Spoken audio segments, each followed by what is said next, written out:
You can learn things about Dan Schneider.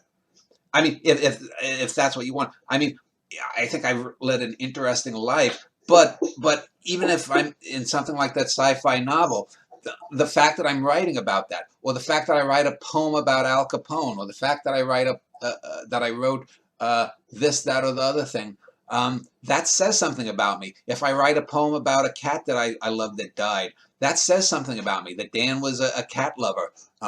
Now that may not be earth shattering, but it gives some insight. And maybe that ability to empathize with a non-human creature is something that makes a book that I'm going to write in 17 years worth reading. Who knows? But these are the kinds of things, again, that people don't, because we have become a society that just navel gazes. And there are certain times when one has to be reflective or not, but you have to do it in a way that isn't just, oh, I am this ethnicity, I'm this sexuality, I'm this tall, I believe in this religion, I have this political view. Those things are going to filter through what you're writing.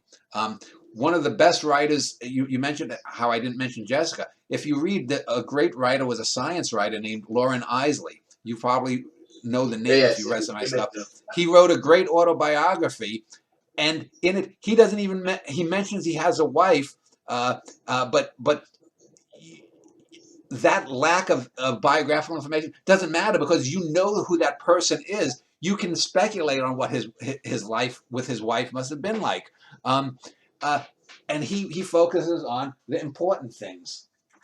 it. It's fascinating. Well, I guess I have another question. Because again, I'm really not sure what percentage I am at actually reading your works. It seems like you've been pretty hard in the paint for for a long time. I feel I'm pretty far behind because I've read your four. I've read 5 books at this point. All right. So these you call it your Omniverse. This Omniverse you have. Where exactly do you think by the time you're done, where is it going to stand in the pamphlet literature? Where how's it going to be compared to other things? Well, I mean, when I finished the Vincetti Brothers, I said to people at the time, I said, this is the greatest novel anyone ever wrote. Then I wrote A Norwegian in the Family, and there was a bigger difference between a Norwegian qualitatively and Vincetti Brothers than Brothers in any other novel. I mean, it just gets quantum. And when you read that, uh, you will see a lot of these postmodern techniques that the Foster Wallaces and these other people use. I actually use them, and I use them Yeah. well, because No, again, it I seems don't. like you're doing the thing that they clip. That's something I've just to not interrupt you. That's something I've noticed many times. It's like these people who they're actually putting on a pedestal. The guy who's doing it's over here, and no one actually is actually reading it. It's amazing. Well, yeah, and there were a lot of bad writers too. There's a guy. Oh, I can't remember his name. Uh, he's a bad writer. There's a famous photo of him holding a gun to his head. William something or other. Really bad writer. And he'd write these 2,000, 2,500, 3,000 page books, and I read them, and you can tell there's absolutely no editing. There's no idea about each sentence having some kind of worth. Um, I have an ability that I can edit as I'm going through. There are many times, if you've ever played the slot machine at a casino, and comes up 3 cherries, you win. Uh, with each word that I'm going, let's say if I'm writing a paragraph, with each word I try to pick the word, and the things come up, and they're constantly worrying, so that as each word determines what the next word is going to be. But it's not determinism, free will. I'll always have the ability to choose. But with a lot of bad writing or any bad art, you watch a bad film, and 7 minutes into it, you know what's going to happen in an hour from now, because you've seen this 1,000 times before. And a lot of artists just go with that. Now you can subvert that by it. If a really good artist will make it look like they're setting up a cliche, and then pull the rug out from under you later on. But very few even think in that kind of manner. I think in those ways, just naturally. As far as where things are going to be, I'm an optimist, so I think that again, once I'm safely dead, once great artists are safely dead, then other people, say, we were wrong, and in 50 years, people are going to say, why was this David Foster Wallace being promoted? Because there's going to be no financial incentive to keep his mythos going. It's only going to be the work. If you read Dave Eggers' shit, and then compare it, let's say, to True Life, any one of my True Life books versus that memoir that Eggers did, I mean, there's no comparison, and it's obvious. And the thing is, when you have people who are not in the system, who are just people, I've gotten many younger people like yourself over 20-some years, and they all say the same thing. It's because they have not bought into the system. They haven't been commodified. They haven't been had their brains neutered. Again, it's obvious. If I put up any poem, I can put up a fourth or fifth rate poem of mine. It's going to be better than anything Maya Angelou or Donald Hall ever wrote. Why? Because I'm a great writer. They're not. And this is the thing.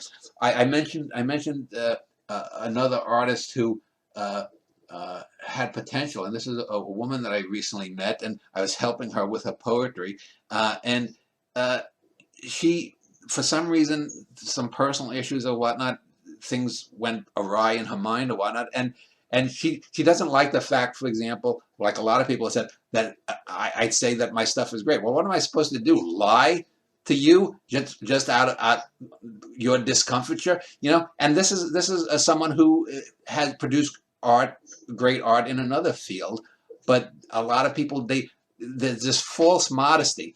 I'm not. I don't go around. If I drive to Home Depot or Lowe's to pick up some kind of thing that I need to fix something around my house, I don't say to the cashier, I'll take that and that. And by the way, I'm the best writer, the greatest writer you're ever going to meet. No, no. People will be like, who cares? Because that has no part of the exchange. But if someone is talking to me like you, what am I going to do? Pretend that? Well, I mean, you're writing to me because you saw my dick pics that I have on some porno site, and Dan, your glands is particularly interesting there. I mean that word glands, yeah. No, it's interesting because again, this is a polite thing. Most people do not. It seems like in other professions, or athletic or artistic, maybe not artistic, but like you'll have like a rapper. A rapper will say, "I'm the best ever." Yeah, that happens quite a bit. But I think one of the things that made me really notice you on YouTube is that you did say these things. I am the best, which is odd. It's like, who the fuck talks like that? That's very strange. Who says that? That made me very curious, obviously. And but then I put it myself in my head. I was like, all right, wait. So I almost didn't go to your website because of it. I think maybe it turned me off a little bit too. But then I started thinking, wait a second. If I was the greatest writer who'd ever lived, and I knew it, that's really important. It's like that. Again, I wish I had some of the poems here right in front of me. You have that one poem where you say, "Greater than transcendence is its recognition." Mm-hmm. So if I was the greatest and I knew I was the greatest, all of a sudden, from my perspective, I would actually be much more. I would be probably worse than you. I'd probably be telling everybody. I probably would be at that person at the checkout line telling them, "Hey, by the way, I'm the greatest writer you've ever seen, who will ever live." I probably would be doing that. And from that point of view, actually, I think you're not. It's not grandiose. It's not. It's humble in a weird way. Actually. Well, that's how it's. I mean, I don't even think of things in that way. The reason this all got started about 1999. A fellow from a local arts newspaper in the Minneapolis area. I had been going to his bookstore that he owned, and over the course of 6 months, a year or something, I think it was before I met Jessica. Before I actually met Jessica. And we would talk about poetry and art, and he was like, "Wow, this is something." And I showed him some of my poems, and he was like blown away. And he's like, he said, "I want to do a piece on you." Now, that particular piece that was done, it was run by people who were in the Minneapolis art scenes, and most of them were bad writers or whatnot. So they actually Baudelarized that article there. Because he had actually included a number of other poems and other stuff. And they just wanted to have the stuff with me telling Bly he was an idiot or something. But at one point, the guy who did the interview asked me if I would, asked me, greater than Walt Whitman or whatnot. And people were like, how can he say that? What the fuck did Walt Whitman do? When Walt Whitman got his poetry out there, he appropriated quotes from other people, and he, on his second edition of Leaves of Grass, he said that, he was the greatest American poet to that time. Well, and he was, and he was. And so the irony was that a guy who was ripped in his lifetime, Whitman, for boasting about his skill, it now 150 years later, when I say that I was better, I'm better than a better poet than he was, that's something that's ridiculous. But again, it's just silly, and it doesn't bother me.